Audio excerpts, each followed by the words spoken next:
Hey everyone, it's Mike Andes. I'm the founder of Augusta Lawn Care. We have over 65 locations around North America. And today we're actually going to hear from one of our franchisees and their experience getting a business started and the struggles they went through. And it's very difficult. It's not easy. I think sometimes the biggest reasons that small businesses fail is not because of the physical or financial pressure or pain, but mental and psychological things that we go through as owners, perhaps the limiting beliefs we've had in the past, perhaps the things that we might have clouded our judgment in the past, and we have to break through those things, and we have to get over those hurdles and actually conquer ourselves before we can conquer the economy and the economics that we are trying to create within our businesses.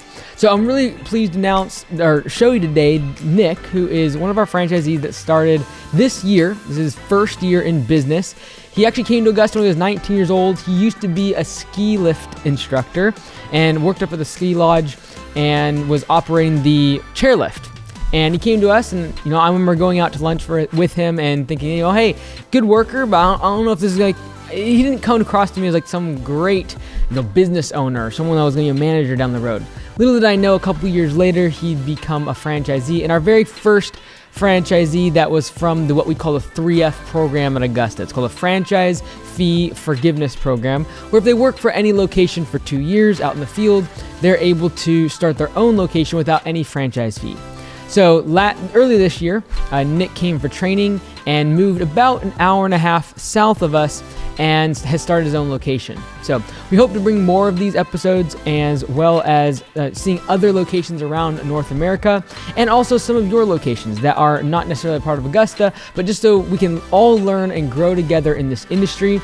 Nick is a great resource for learning about the franchise, and is actually going to be taking some of your questions. So if you have a question about the franchise that you want Nick to answer, specifically about Augusta, feel free to comment in the description below. It could be anything about the franchise, as well as even just how do you motivate your younger employees and people that you're onboarding to actually have a mindset that they can too become a manager, do something in this industry, and actually build a career around it. So comment below if you have a question directly for Nick, and we'll follow up with him a little bit later on. But there's plenty of videos on the internet about Nick. Upflip has made some great videos and interviews about his journey. But today we want to talk about what did he actually go through. And I still remember having the texts and the phone calls with him when it was just really, really bad. January came for training, everything was great, and it was like February, it was low. And he came in December, and January was really, really low, and just tough to get out of bed. It was very just hard to get motivated to get started. And then you start getting that momentum, and things go, and then all of a sudden he's working crazy amounts of hours, and he can't find employees, and we had to stop the amount of leads that he was getting and turn them off on the website. So I'm very proud of Nick. It's one of the things that I probably from a career standpoint most proud of, as we now have a few locations that have started from the 3F program, and we have many more in the future hopefully to come. So without any further delay, let's go ahead and roll it to Nick. And I think most of us can identify with some of the struggles that he's gone through, and even at a young age learning that just how much business can mold you, mold your character, and mold who you are. And I think going to work every single day on yourself and not on just the jobs that you're performing is an absolute invaluable thing that we can get from our lawn care landscaping businesses. Here we go.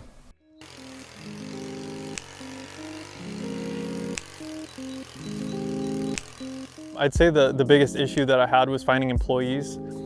Essentially in the spring I got really busy, and I was working 7 days a week for a couple months straight in the field, and then also doing the office work, so 12 to 14-hour days. And I had never experienced burnout, and I just wanted to put my head down and get it done. And I did it for a while, and I became grossly ineffective. So basically, I had tried to hire people to no avail. There's definitely more stuff that I could have done. I can't blame it on just the labor market, although the labor market is really difficult right now. It's hard to find people that want to actually work instead of make decent money on unemployment. So, that's kind of on me for not taking the extra step and trying to find a way around that.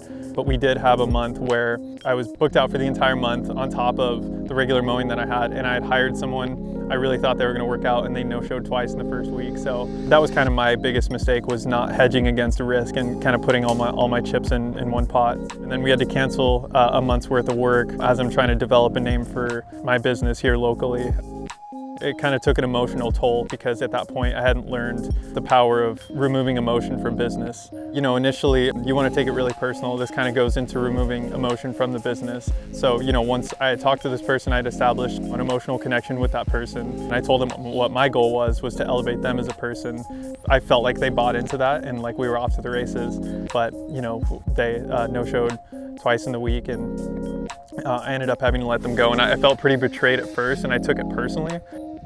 I couldn't let my mistrust of that one person ruin it for everybody else, because over the course of me scaling my business past $1 million, I'm gonna hire and fire, you know, probably 50 people at least.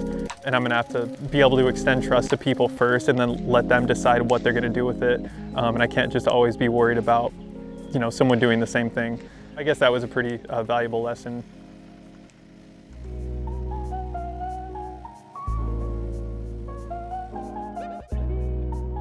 It was a combination of both of those things, overworking myself physically and then kind of the mental toll that it took. There's just so much that wasn't constant, that was new, that was happening. So it's like I was doing estimates, which I had never done before.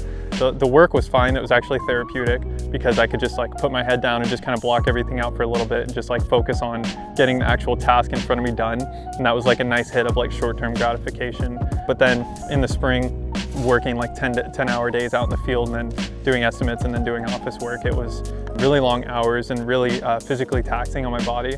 And I wasn't getting very good sleep because I didn't have time to recover on the weekends. And it was just day in and day out. And then, you know, that happened for about 60 days until I finally hit a point where I was just like, the work that I was doing was just slow. So working 7 days and being ineffective was worse than working 5 days and being well rested and effective. So I kind of learned a lesson there too, that I can't just like push myself infinitely. Like I definitely have a limit. And I think it takes pushing that limit to actually know where it actually is. I definitely focus a lot more on resting and recovering and doing things in moderation. All right. So Dave, if I was to talk to somebody who is thinking about starting a franchise, I would have two main pieces of advice for them. And that would basically be one, know where your limit is, or at least find it.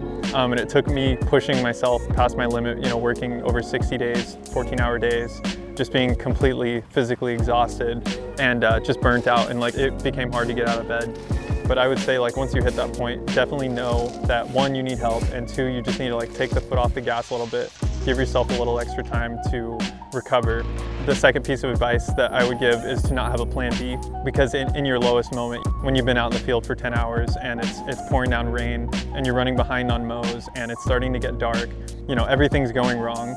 Your mind is going to search for comfort and it's going to look for the plan B, the way out. Just be all in, committed, know your limits and know that everything falls on your shoulders. And if you don't take care of yourself, nothing's going to get accomplished.